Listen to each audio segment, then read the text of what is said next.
Početkom prvog milenijuma pre nove ere na Apeninskom poluostrvu su živela mnoga plemena. Rimljani su ogranak Latina, nastanjeni na levoj obali Tibra, na brežuljcima na kojima se kasnije razvio grad Rim.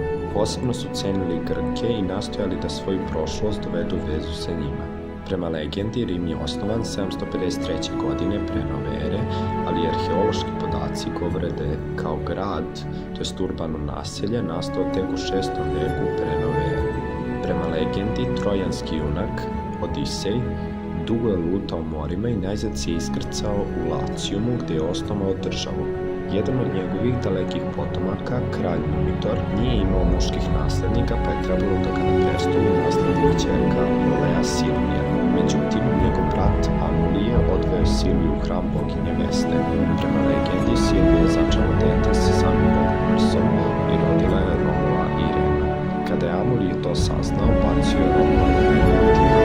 Romula i Rema je pronašao devojčica, a sve to posmatrao jedan pastir. Kada su odrasli, sve to saznali, ubili su Amulije i počeli gradnju Rima. Međutim, tokom gradnje, braća su se sukobila i Romul je ubio Rema. Tako je grad po njemu i nazvan Roma, Rim. Prva asocijacija na Rim su rimski Koloseum i Gaj Julije Cezar, ali to nije ono što Rim zapravo jeste.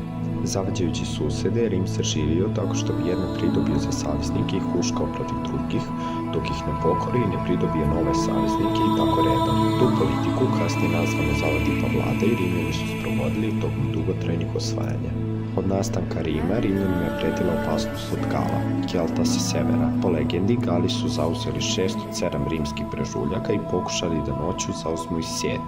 Kapitol. Naišli su na guske kod hrama. Preplašene guske su kakanjem probudile umorne branioce Kapitola, koji su skupili snagu i uspešno se odbranili. Tada je nastala izreka: guske su spasile Rim.